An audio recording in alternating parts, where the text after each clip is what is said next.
Bonsoir mesdames et messieurs, bienvenue à ce journal dont voici les principaux titres.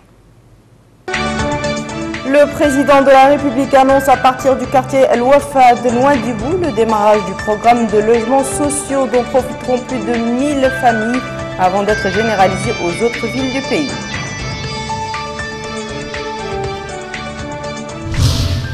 Le président de la République annonce le lancement de la zone franche de Nouadhibou créée pour valoriser les potentialités de notre capitale économique.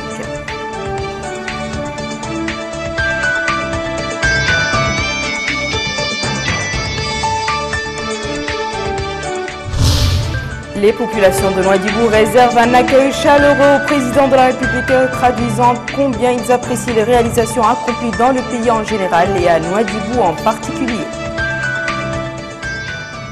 Merci de vous joindre à nous, mesdames et messieurs. Le président de la République, M. Mohamed Ould Abdel Aziz, s'est adressé cet après-midi aux populations de la zone de Tarhil à Nouadhibou en soulignant que l'État est déterminé à poursuivre la lutte contre la corruption et la gabégie et qu'il s'agit d'une option définitive. Compte rendu, c'est récidivé.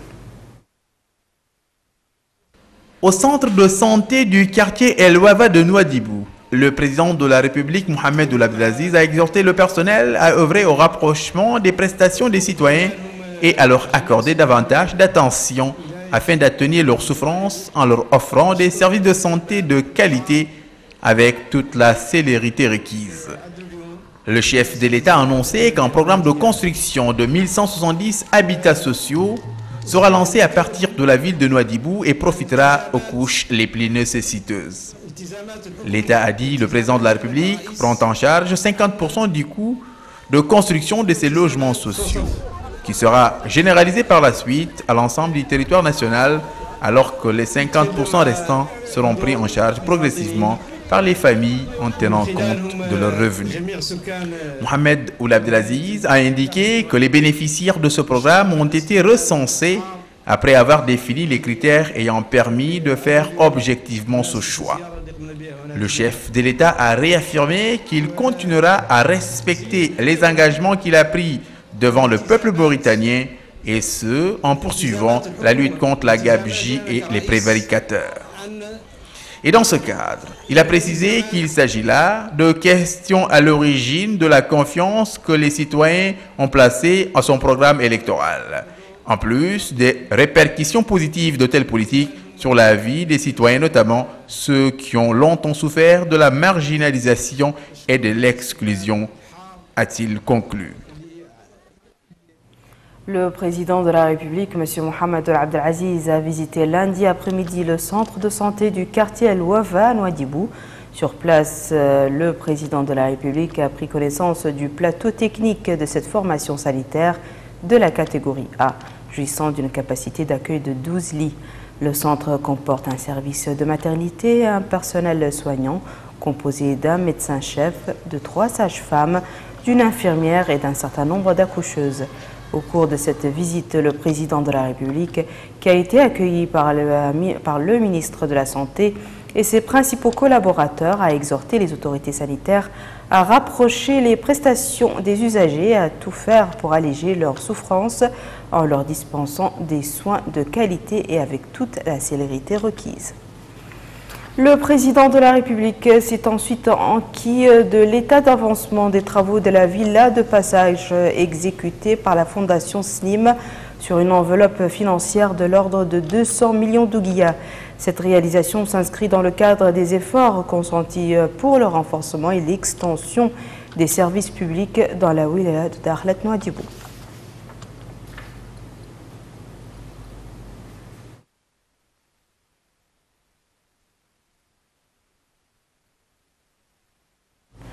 Le président de la République a visité cet après-midi à Nouadhibou le chantier de construction d'un hôpital régional multidisciplinaire dans la capitale économique. Au cours de cette visite, le président de la République a constaté l'état d'avancement des travaux et exhorté les parties en charge des travaux à accélérer le rythme des travaux tout en veillant aux normes de qualité afin d'atténuer la souffrance des citoyens et de leur garantir l'accès aux soins sanitaires de qualité.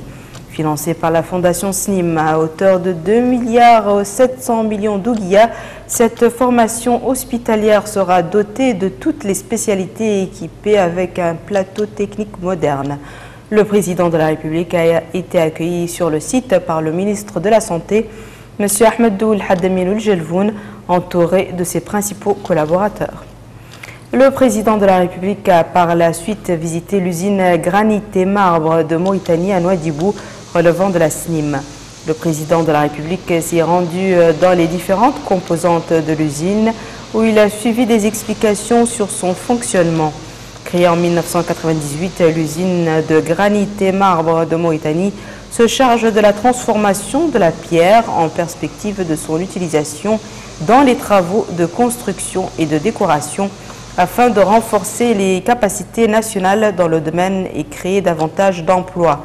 À l'entrée de la société, le président de la République a été accueilli par l'administrateur directeur général de la SNIM, entouré de ses principaux collaborateurs. Le président de la République a visité cet après-midi à Nouadhibou le chantier de production des bateaux de la pêche côtière. Sur place, le président de la République a écouté des explications sur les avantages de ce chantier, ses composantes et son rôle dans le renforcement de la flotte de pêche côtière dans le but de permettre aux marins d'améliorer leur production. Il a aussi écouté des explications sur l'extension du port de la baie du Repos réalisée pour un coût de 3,3 milliards d'ouguiyas. Les travaux de cette extension débuteront à la fin du mois de décembre 2013. Le président de la République s'est rendu dans les différentes composantes du chantier où il s'est informé sur le déroulement du travail. Le chantier, qui a été exécuté à 70%, est réalisé par la COMECA, une filiale de la SNIM, pour un montant de plus de 2,6 milliards d'ouguiyas prélevés sur le budget de l'État. Il est à noter que ce chantier produira dans sa première phase 100 bateaux de pêche côtière suivant les normes et les techniques exigées. Il disponibilisera ainsi près de 800 nouvelles opportunités d'emploi, dont 200 officiers de bord parmi les sortants de l'école d'enseignement maritime à Nouadhibou. Le président de la République a inauguré cet après-midi à Nouadhibou le bateau Aouker destiné aux gardes-côtes. Après l'inauguration, le président de la République a visité les équipements à bord du bateau et s'est informé sur la méthode de leur utilisation pour la surveillance de nos eaux territoriales. Ce bateau est de nature à renforcer les capacités de nos gardes-côtes en matière de protection de nos frontières et de lutte contre le trafic.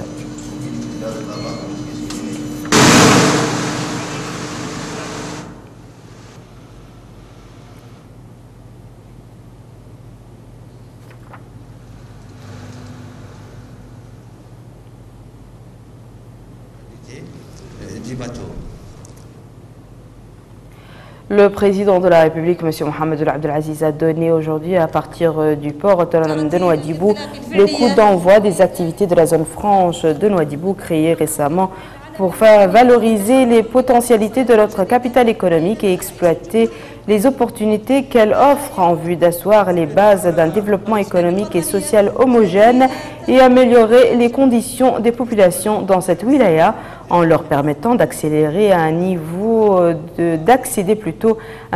de vie meilleur. Le président de la République a visité à cette occasion une exposition organisée par l'autorité de la zone franche de Nouadhibou pour faire ressortir les avantages qu'offre la région, ses caractéristiques économiques, géographiques et naturelles et les répercussions positives de la création de cette zone franche dans le domaine de l'exploitation des richesses halieutiques et du développement de la pêche sous toutes ses formes et des ressources minières avec tout ce que cela comporte d'opportunités, notamment pour le tourisme. L'exposition renferme aussi les nombreux domaines d'investissement et les opportunités en matière de renforcement des infrastructures. Le président de la République a en outre supervisé l'accréditation du premier investisseur dans la zone franche de Nouadhibou. Le président de la République a ensuite suivi la projection d'un film documentaire sur les potentialités de la zone franche de Nouadhibou et les perspectives de développement de cette zone. Le président de la République a visité aujourd'hui le siège de l'autorité de la zone franche de Nouadhibou. Le président de la République a été accueilli à son arrivée au dit siège par le président de cette autorité, M. Ismail El-Boueddaoul Chersidia, entouré de ses collaborateurs et d'autres hauts responsables. Le président de la République était accompagné au cours de cette visite du Wali de Dakhlet Nouadhibou, M. Mohamed Valul Ahmedioura. Sur place, le président de la République a suivi un exposé sur le guichet unique et son rôle dans la simplification des procédures administratives et sa place dans l'incitation aux investisseurs. Le président de la République s'est ensuite rendu dans les différents bureaux administratifs de l'autorité. Il s'est enquis à cette occasion sur la nature des facilités accordées aux investisseurs et le rôle de la zone franche dans le développement de la ville de Nouadhibou et celui de l'amélioration des conditions de vie et des populations.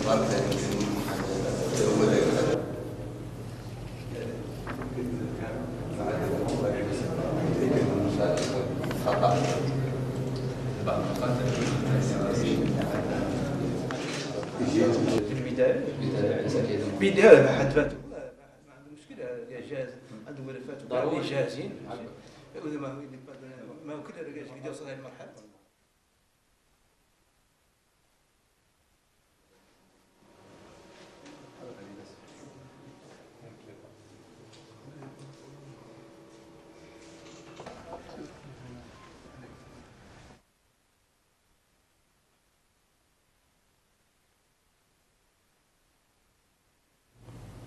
Dans un mot prononcé pour la circonstance, M. Ismail El-Boueddaoul Chersidia, président de la zone franche de Nouadhibou, a mis en relief le rôle de cette zone franche dans le développement de la wilaya de Dakhlet Nouadhibou en général et la ville de Nouadhibou en particulier.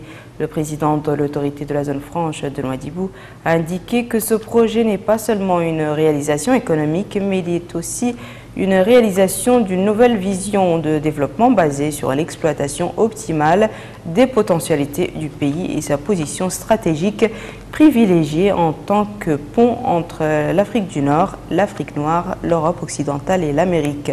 Il a précisé, s'adressant au président, que la création de cette zone franche consacre aussi votre vision clairvoyante relative à un développement homogène et intégré s'étendant aux différentes régions du pays en tenant compte de leurs spécificités et de leurs potentialités. Il vise également, a-t-il dit, à offrir un climat approprié aux investisseurs du secteur privé, national et étranger à travers les lois, la législation et la réglementation nécessaires et l'adoption d'une politique appropriée en matière d'impôts, d'exonération de taxes douanières et la simplification de procédures administratives tout en observant les critères de transparence, d'honnêteté, de justice et d'équité vis-à-vis des différents acteurs. Prenons là son discours, M. Ismail El-Boueddaoul Chersidia, président de la zone franche de Nouadhibou, a mis en relief le rôle de cette zone franche dans le développement de la wilaya de Dakhlet Nouadhibou en général et la ville de Nouadhibou en particulier. Le président de l'autorité de la zone franche de Nouadhibou a indiqué que ce projet n'est pas seulement une réalisation économique, mais il est aussi une réalisation d'une nouvelle vision de développement basée sur l'exploitation optimale des potentialités du pays et sa position stratégique privilégiée en tant que pont entre l'Afrique du Nord, l'Afrique noire, l'Europe occidentale et l'Amérique. Il a précisé que la création de cette zone franche est le fruit d'une vision clairvoyante du président de la République relative à un développement homogène et intégré s'étendant aux différentes régions du pays en tenant compte de leurs spécificités et de leurs potentialités. Il vise également, a-t-il dit, à offrir un climat approprié aux investisseurs du secteur privé national et étranger à travers les lois, la législation et la réglementation nécessaires et l'adoption d'une politique appropriée en matière d'impôts, d'exonération de taxes douanières et la simplification de procédures administratives, tout en observant les critères de transparence, d'honnêteté, de justice et d'équité vis-à-vis des différents acteurs. M. Ismail El-Boueddaoul Chersidia a précisé que la zone vise à créer un cadre approprié pour le renforcement des opportunités d'investissement dans la transparence, la justice et l'équité. Il a affirmé que l'autorité de la zone franche a pu réunir en un laps de temps très court les conditions appropriées pour le démarrage des activités de la zone franche, concrétisant ainsi la volonté du président de la République de transformer la zone de Nouadhibou en une destination fantastique et rayonnante de la Mauritanie, faisant d'elle une locomotive pour le développement de notre environnement maghrébin et africain. Prenons la parole à son tour, M. Agapito Mendes Diaz, membre du conseil d'administration de la Banque mondiale, a affirmé l'appui de son institution à la Mauritanie, se déclarant heureux d'être présent à la cérémonie de lancement de la zone franche de Nouadhibou et exprimant sa gratitude au président de la République pour l'intérêt qu'il lui a accordé au cours de la visite actuelle qu'il entreprend en Mauritanie. Il a insisté sur l'appui efficace qu'apporte la Banque mondiale à la Mauritanie, louant le progrès réalisé dans le pays à travers le projet développement urbain et dans le domaine de la pêche artisanale à travers l'amélioration des conditions de vie et des populations. Le responsable de la Banque mondiale s'est aussi dit très impressionné par la déclaration de création de la zone franche et le rôle de cette zone dans la diversification des activités économiques, la disponibilisation d'opportunités d'emploi en Mauritanie et le développement de l'économie nationale, en plus de sa contribution dans le développement des économies des pays de la région, affirmant le soutien de la Banque mondiale à cette zone franche. Pour sa part, Président de la République, Excellences, Mesdames et Messieurs les membres du gouvernement, Excellences, Mesdames et Messieurs les ambassadeurs et représentants des organisations internationales, Monsieur le maire de Nouadhibou, Mesdames et Messieurs les autorités de Nouadhibou, Monsieur le Président de la zone franche de Nouadhibou, Mesdames et Messieurs, c'est pour moi un grand plaisir et un honneur de me retrouver avec les autorités mauritaniennes qui m'ont fait l'honneur de m'inviter à visiter ce beau pays et à prendre part au lancement de la zone franche de Nouadhibou. Je voudrais saisir cette occasion pour remercier son Excellence, Monsieur le Président de la République, qui m'a accordé une audience fructueuse malgré son calendrier chargé. Mes remerciements vont également aux membres du gouvernement avec lesquels j'ai eu des échanges riches et fructueux. Je leur témoigne toute ma gratitude pour les enseignements que j'ai reçus de leur part. Une adresse particulière à M. Sidi Ta, ministre des Affaires économiques et du Développement, qui est en même temps le gouverneur pour la Mauritanie à la Banque mondiale. Je le remercie pour son initiative de m'avoir associé à cet important événement, son accueil chaleureux et pour toute sa sollicitude à mon endroit et à celui de mes deux conseillers principaux qui m'accompagnent. Avec lui, nous avons renforcé notre plateforme de collaboration, développé des stratégies cohérentes pour amplifier et rendre plus efficace l'appui de la Banque mondiale à la Mauritanie.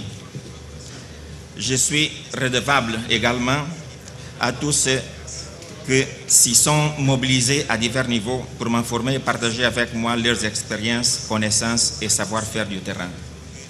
Je pense en particulier aux experts du projet de développement urbain qui m'ont démontré l'art de transformer des quartiers précaires en cadres de vie dignes et décents.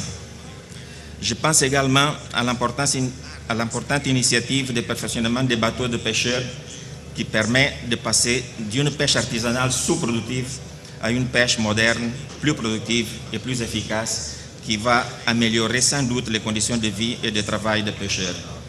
Cette initiative originale a un fort potentiel de bénéficier aux pêcheurs de plusieurs autres pays africains. Je n'oublie pas les experts en charge du nouveau campus universitaire et de la centrale solaire de Nouakchott qui, avec enthousiasme, ont enrichi mes connaissances du potentiel de la Mauritanie.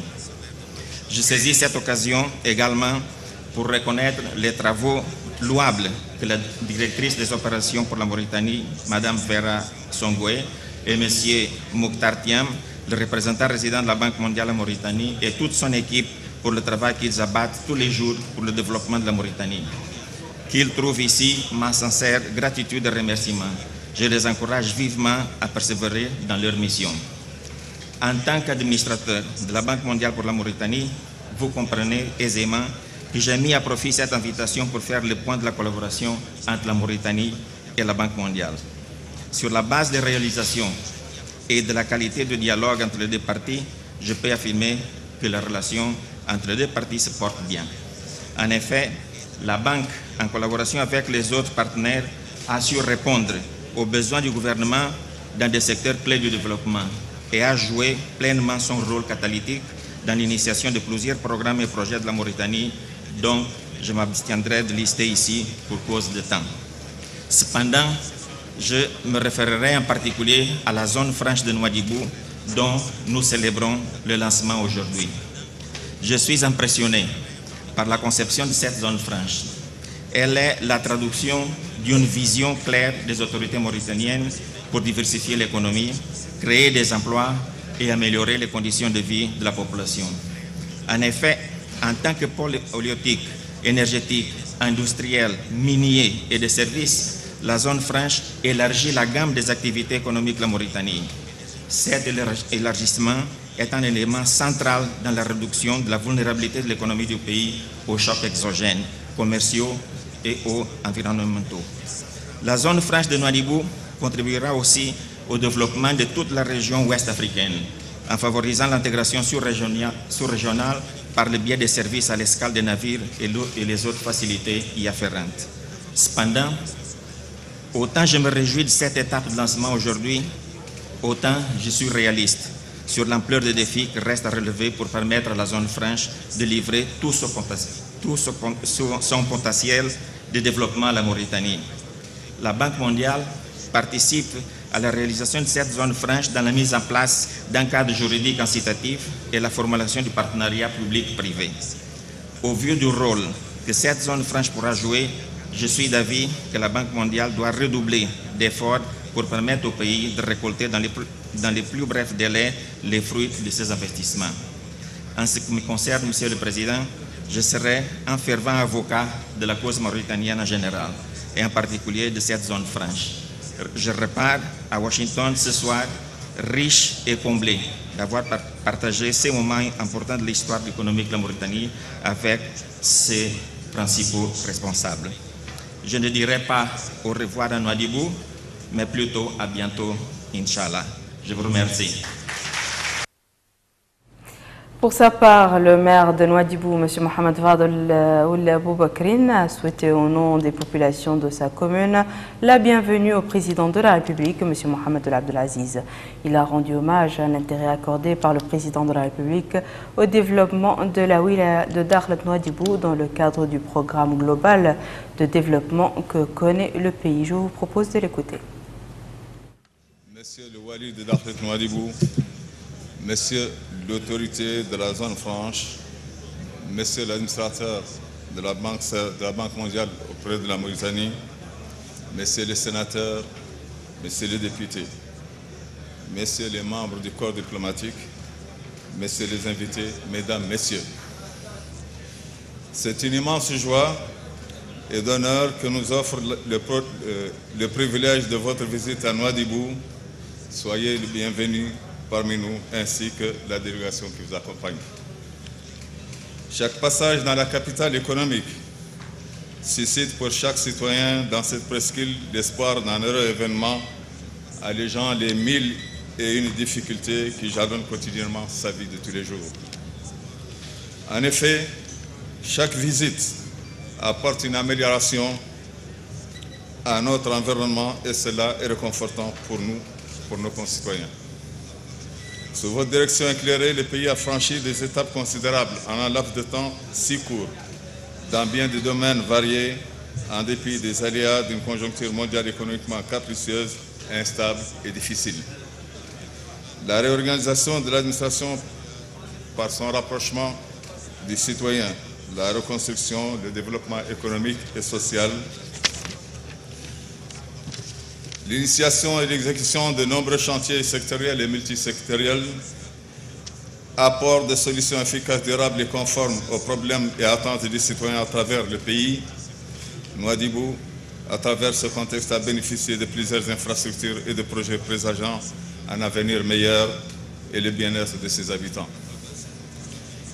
L'extension et la réhabilitation du port de commerce, de pêche, minéralier et du wharf pétrolier.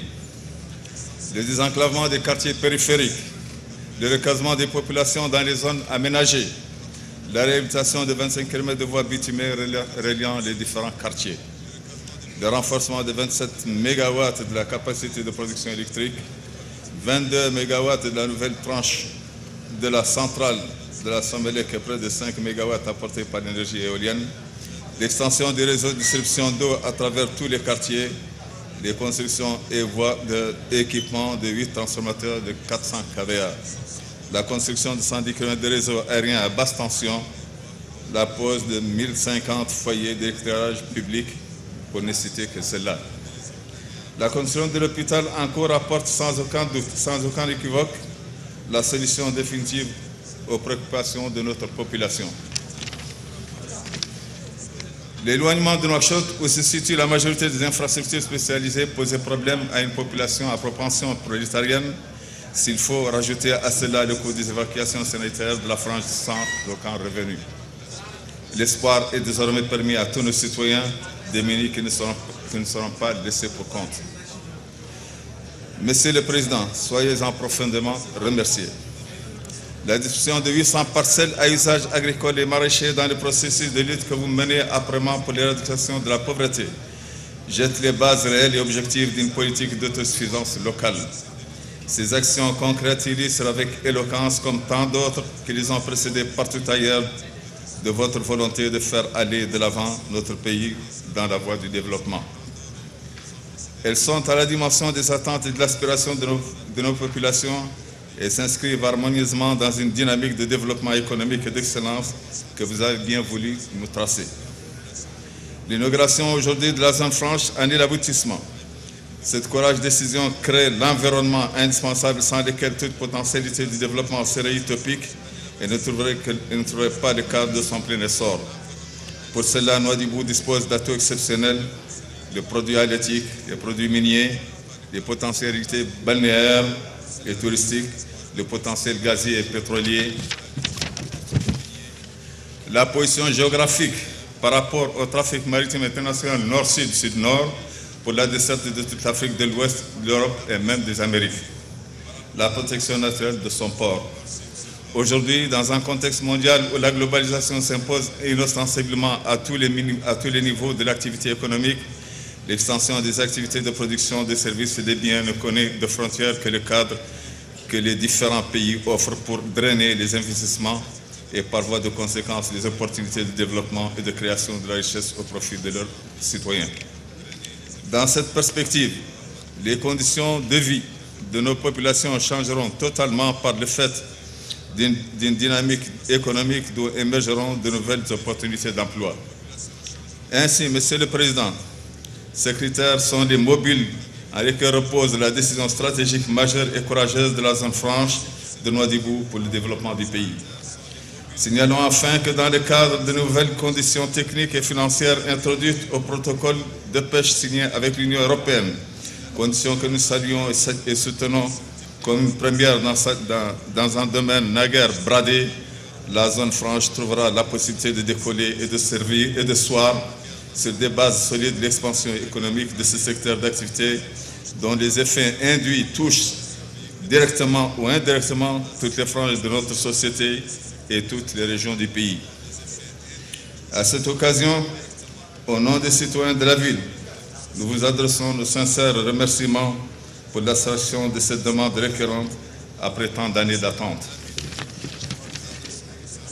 Monsieur le Président, la commune de Nouadhibou, dans ce contexte nouveau, doit faire face à une mission qui implique des moyens appropriés afin qu'elle puisse fournir les prestations aux populations à la dimension de ce qui lui reste comme compétence désormais.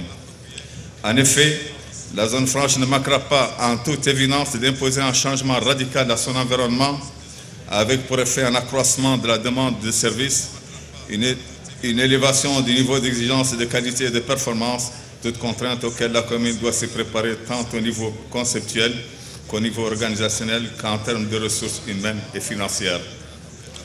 Sur le plan social, du développement humain et la lutte contre la pauvreté, son rôle est déterminant en matière de, premièrement, santé.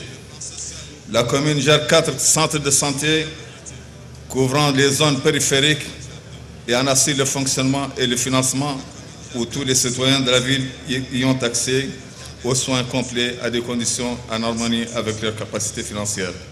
S'y ajoute un centre pour les diabétiques, un centre psychologique, un cabinet ophtalmologique et un cabinet dentaire.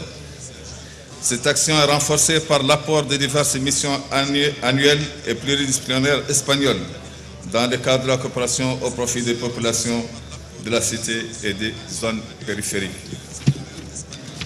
La construction d'un centre ophtalmologique devra voir le jour prochainement en partenariat avec la fondation espagnole Georges Alliot sur le financement de l'État du Koweït que nous remercions vivement.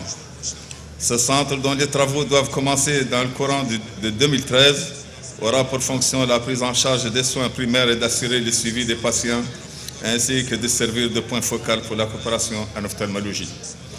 Deuxièmement, l'éducation préscolaire. La commune dispose de 8 jardins d'enfants construits dans les quartiers périphériques où l'éducation préscolaire est assurée aux enfants économiquement défavorisés.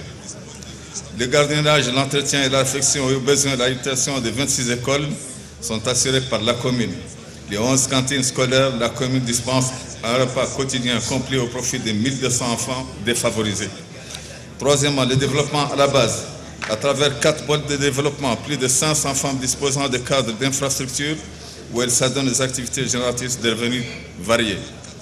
Quatrièmement, l'activité associative et culturelle. Diverses infrastructures sont mises gracieusement à disposition pour ces activités. Cinquièmement, le réseautage des organisations de la société civile. Un local à titre de siège de forum équipé de matériel informatique nécessaire est mis à leur disposition.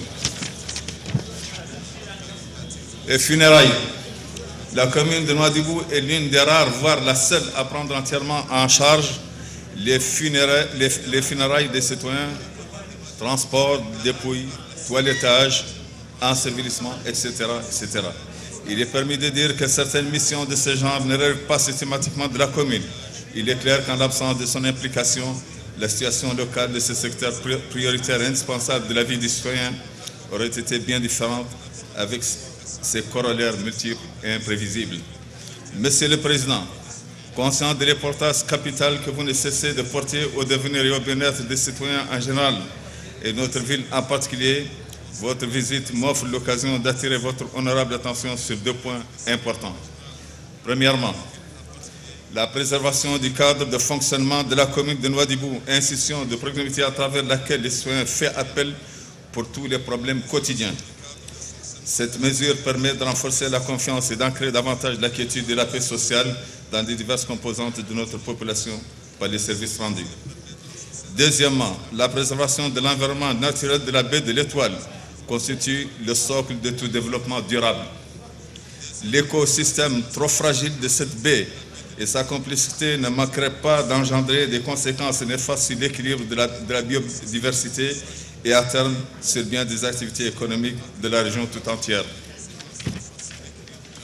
Aussi, compte tenu de l'ambition nourrie par votre honneur pour l'amélioration du cadre de vie des populations, je réitère l'attachement de notre commune à la protection de cette baie naturelle, seul et unique site récréatif vert conformément aux recommandations pertinentes résultant du large processus de concertation dont elle a fait l'objet depuis bientôt 3 ans.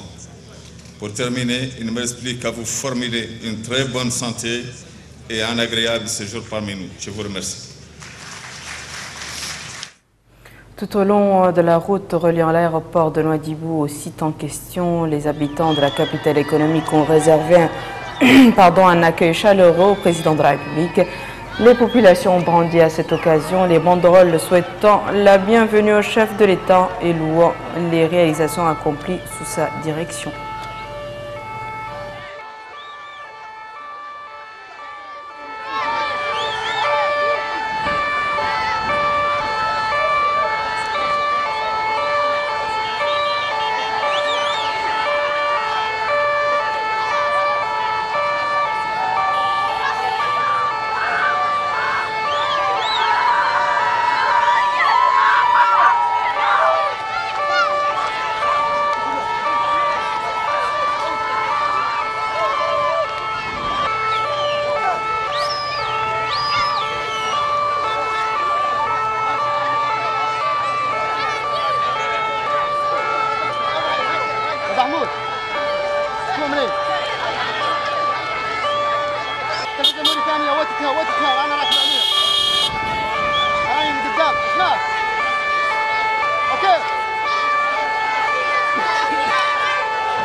Rappelons que le président de la République était arrivé ce matin à Nouadhibou pour donner le coup d'envoi des activités de la zone franche de Nouadhibou.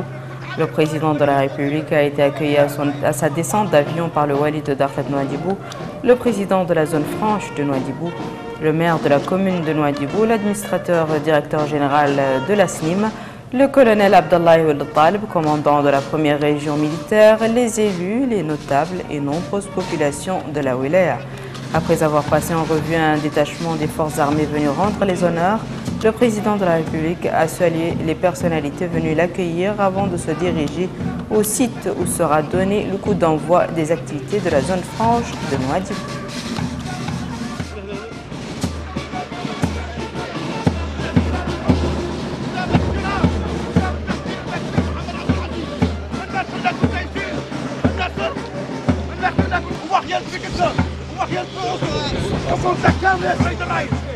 محمد عبد العزيز الله ينصرك على الاعداء الله ينصرك على الاعداء بسم الله يتحفظك والرحمن يتعشفك والراح يتم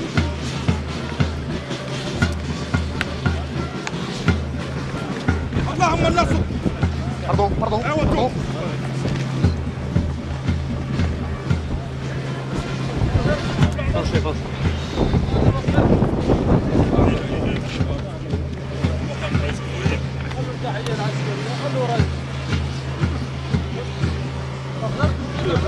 pardon بسم الله يتحفظك والرحمن يتعشفك والرحيم يدمعك من كل محالي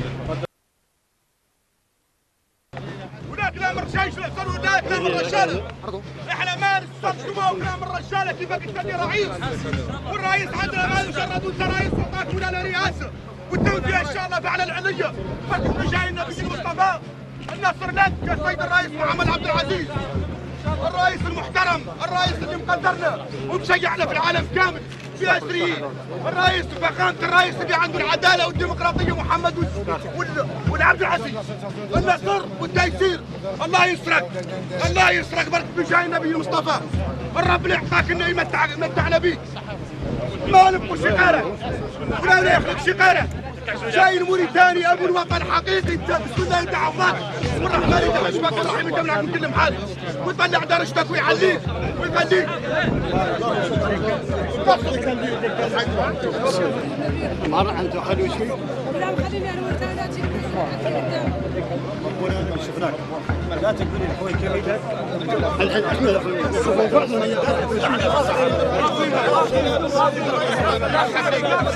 شوي افتح شوي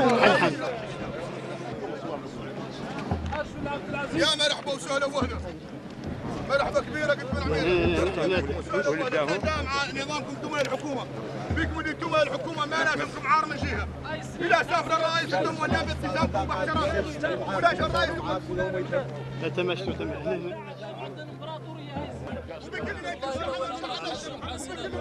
نرجع النشر وقضى تبارك الله ونهارك الثالث ومونك ونرجع عليه النفس فكنا يا رب. Le président de la République avait quitté Nouakchott ce matin à destination de la ville de Nouadhibou. Le président de la République a été salué à son départ de l'aéroport international de Nouakchott par le Premier ministre Dr Moulay Mohamed Arraf, des membres du gouvernement, le chef d'état-major particulier du président de la République, le directeur adjoint du cabinet du président de la République, le Wali de Nouakchott et le président de la communauté urbaine de Nouakchott.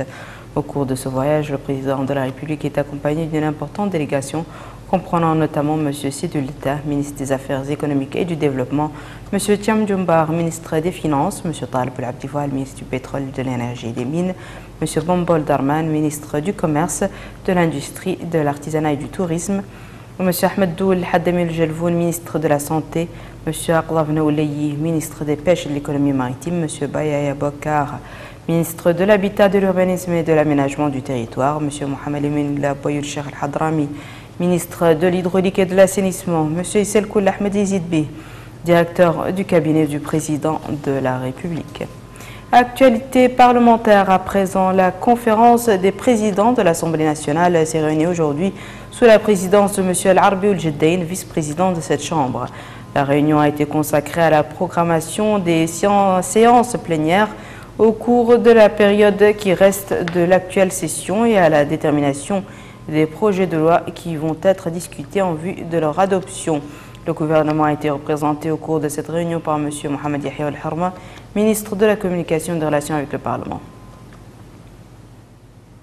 Au niveau de la Chambre haute, le Sénat a tenu ce matin, sous la présidence de M. Seyd Ali Mohamed Khouna, vice-président du Sénat, une plénière pour la discussion et le dépôt de certains projets de loi présentés par le gouvernement. Cette séance plénière, tenue sous la présidence de M. Seyd Ali Mohamed Khouna, vice-président du Sénat, a été consacrée à la discussion d'un projet de loi autorisant le président de la République à ratifier la Convention de l'Union africaine relative à l'assistance et la protection des migrants signée par le gouvernement mauritanien le 27 janvier 2013. Prenant la parole au cours de cette séance, le ministre délégué auprès du ministre des Affaires étrangères et de la coopération chargé du Maghreb arabe, M. Ahmed Hamouni, a précisé que cet accord, dit accord de Kampala, a pour objectif de gérer les actions des États africains, notamment en période de conflit armé. Dans leurs interventions, les sénateurs ont mis en exergue l'importance de cet accord. Ils se sont interrogés sur les avantages qu'il procure à notre pays. Ils ont recommandé la mise en place d'une agence qui soit chargée de cette question. En réponse aux interrogations des sénateurs, le ministre délégué chargé du Maghreb arabe a loué l'importance qu'ils accordent à cette convention. Il a rappelé son importance pour notre pays et souligné que l'Afrique est l'une des zones les plus instables du monde. Et au terme de leur débat, les sénateurs ont adopté à l'unanimité le projet de loi qui leur était soumis par le gouvernement. Une autre séance plénière s'est tenue aussi au Sénat sous la présence de M. Seyd Ali Mohamed Khouna, deuxième vice-président de la Chambre. Objectif, le dépôt de deux projets de loi, dont le premier est relatif à l'autorisation de ratification de deux accords de crédit et d'istisna signés à Jeddah, en Arabie Saoudite, entre notre pays et la Banque islamique de développement, relative au projet d'appui de la couverture sanitaire en milieu rural. Le deuxième projet de loi porte sur la ratification d'un accord de crédit signé à Dubaï, aux Émirats arabes unis, entre notre pays et le Fonds arabe pour le développement économique et social destiné au financement d'un champ éolien à Nouakchott. À noter aussi qu'au Sénat, la conférence des présidents s'est réunie. Cette réunion qui a été tenue sous la présidence de M. Seyd Ali Mohamed Khouna a été consacrée à l'étude de deux projets de loi mentionnés. Le gouvernement a été représenté à cette réunion par le ministre de la Communication et des Relations avec le Parlement, M. Mohamed Yahya Al-Harma. Début aujourd'hui à Nouakchott des travaux du second congrès du syndicat des journalistes mauritaniens SJM organisé sur le thème La liberté de la presse en Mauritanie.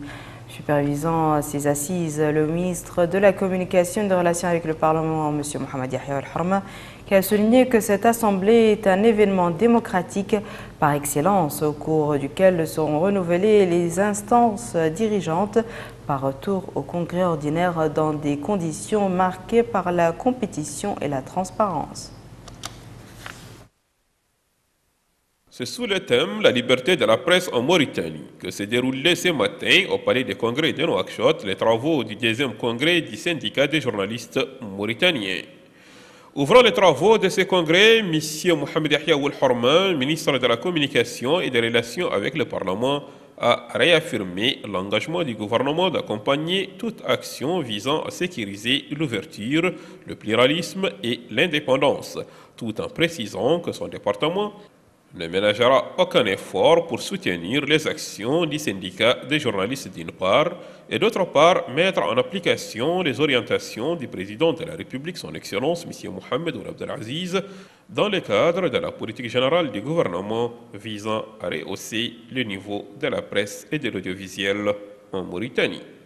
Dressant le bilan des activités de cette structure, le secrétaire général du syndicat des journalistes mauritaniens, notre confrère Hussein Oulmedou, a indiqué que le bureau qu'il dirigeait a enregistré des résultats satisfaisants en faveur des journalistes mauritaniens, comme la formation des journalistes, l'annulation de la peine d'emprisonnement des journalistes et la mise en place d'une filière à l'École nationale de l'administration. Autres intervenants venus des différentes structures nationales, régionales et internationales opérant dans le domaine de la presse, certains ont mis l'accent sur l'importance du thème de ces congrès et d'autres ont loué les efforts du syndicat des journalistes mauritaniens visant à renforcer la liberté d'expression d'une part et d'autre part œuvrer pour une coopération fructueuse avec certaines organisations régionales et internationales.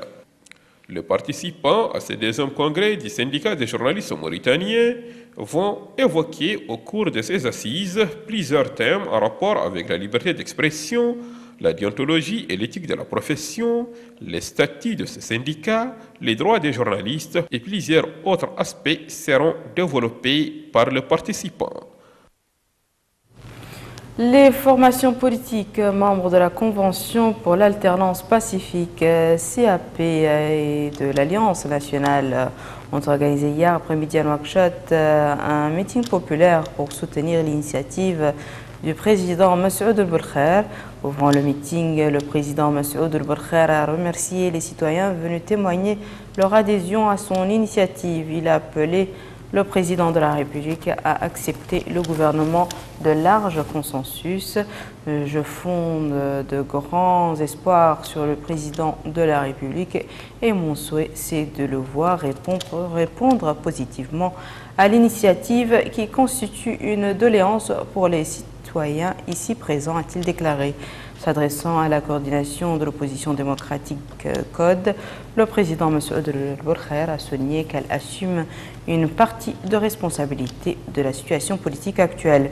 Il a aussi appelé les responsables de la CODE à adopter un langage modéré, à s'abstenir de toutes les formes de dénigrement et de calomnie à l'encontre du président de la République.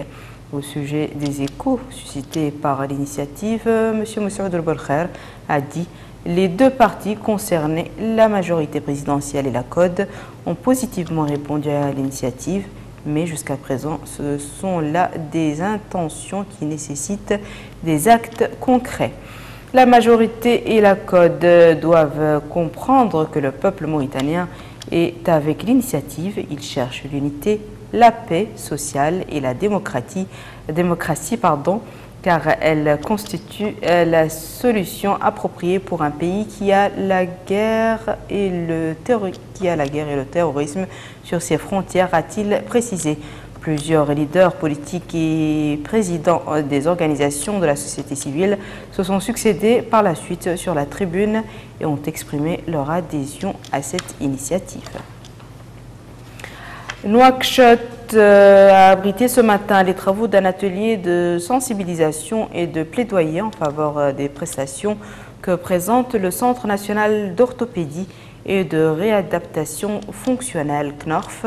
L'atelier de 2 jours vise à faire connaître aux participants parlementaires et représentants des départements concernés les objectifs de ce centre et le rôle qu'il joue dans notre système de santé. Cet atelier de 2 jours vise à sensibiliser les participants venus de structures concernées par les dossiers du CNORF sur le rôle que joue cette structure qui est le Centre national d'orthopédie et de réadaptation fonctionnelle, non seulement au sein du secteur de la santé publique, mais aussi à travers ses efforts visant à répondre aux exigences d'aujourd'hui dans différents domaines d'activité. Au cours de la cérémonie d'ouverture de cet atelier, le secrétaire général du ministère de la Santé, M. Mokhtar Oulhindi, a mis l'accent sur l'importance de cet atelier, qui, dit-il, le CNORF accorde une importance particulière à la dignité humaine. Il a ajouté qu'à travers cette activité, le CNORF vient de prouver sa détermination en vue d'inscrire ses actions dans le cadre du programme du département de la santé pour l'intérêt général des personnes handicapées, notamment la frange de la société la plus nécessiteuse. Quant à la parlementaire Lalla Bint Hassanna, elle n'a pas manqué dans son intervention de préciser la nécessité d'intervenir au profit des acteurs opérant au sein du CNORF, en contribuant à la mise en place d'un ensemble de mesures pour renforcer les activités du centre. Cet atelier est une occasion pour les participants de mettre sur table des recommandations qui vont sans nul doute apporter des solutions aux problèmes posés au Centre national d'orthopédie et de réadaptation fonctionnelle. Il s'agit en fait d'une campagne de sensibilisation et de plaidoyer au profit du Centre national d'orthopédie et de réadaptation fonctionnelle.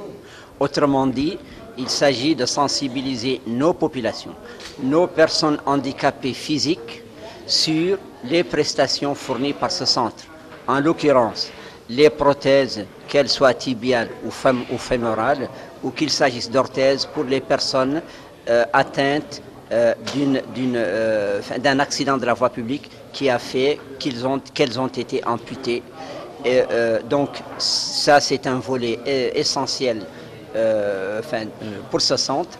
Et le deuxième volet, c'est la rééducation fonctionnelle pour les malades qui nous viennent également en service des hôpitaux de Mauritanie, qu'il s'agisse du Centre national de cardiologie qui nous envoie les personnes atteintes d'hémiplégie suite à un accident vasculaire cérébral, ou qu'ils nous viennent du service de rhumatologie pour les lombalgies, les lumbagos, les lombalgies chroniques, ou qu'il s'agisse des services de pédiatrie d'où nous viennent des enfants atteints de pieds-bots, et j'en passe. Donc plein de services hospitaliers qui nous envoient leurs malades pour pallier aux séquelles de leur maladie.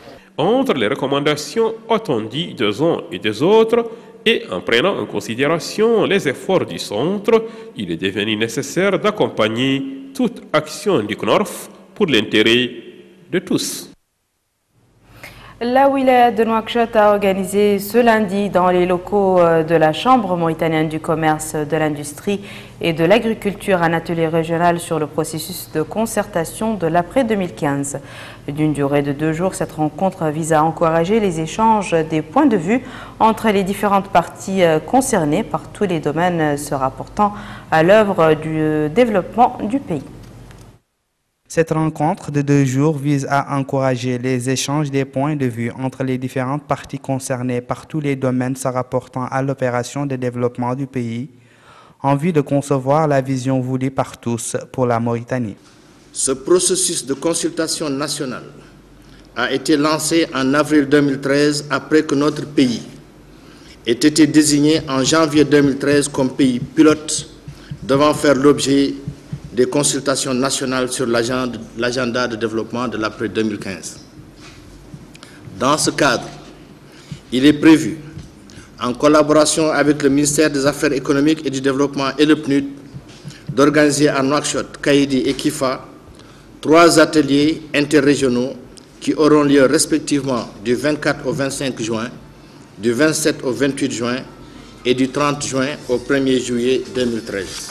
Cet atelier a aussi pour objectif d'engager au niveau régional un processus participatif et inclusif de consultation sur l'agenda 2015, de favoriser l'implication et la participation dans l'ensemble des secteurs économiques et sociaux, des élus, des acteurs de développement et des organisations de la société civile.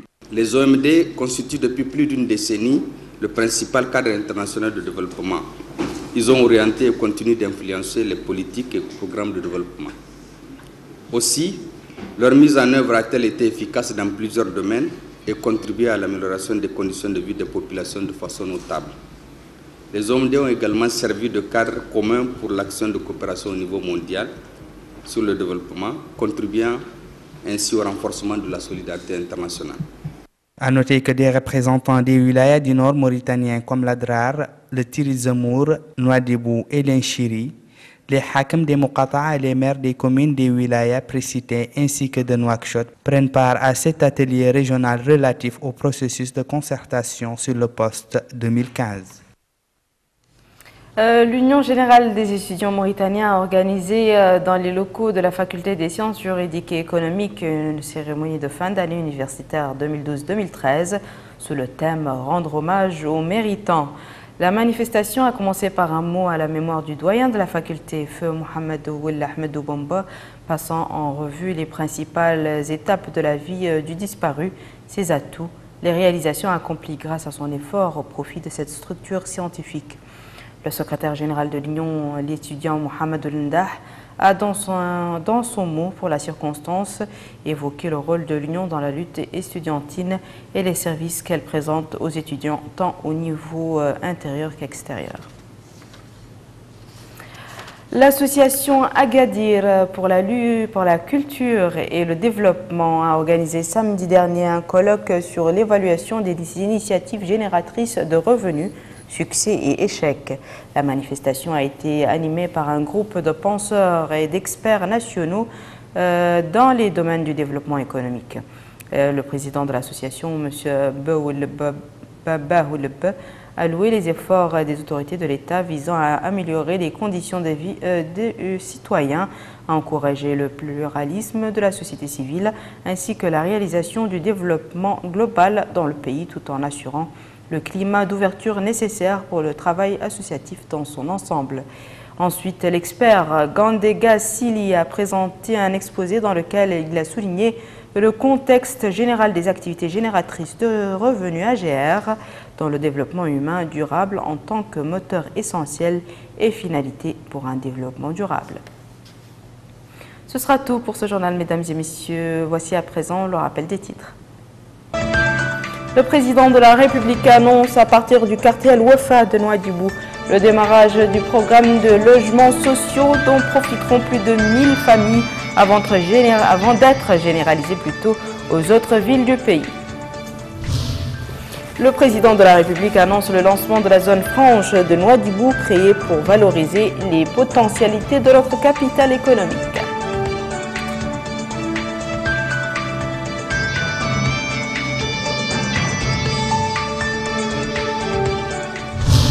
Les populations de Nouadhibou réservent un accueil chaleureux au président de la République, traduisant combien ils apprécient les réalisations accomplies dans le pays en général et à Nouadhibou en particulier. Ce sera tout pour ce journal, mesdames et messieurs. Merci à vous de nous avoir suivis. Merci de votre fidélité et à la semaine prochaine, Inch'Allah.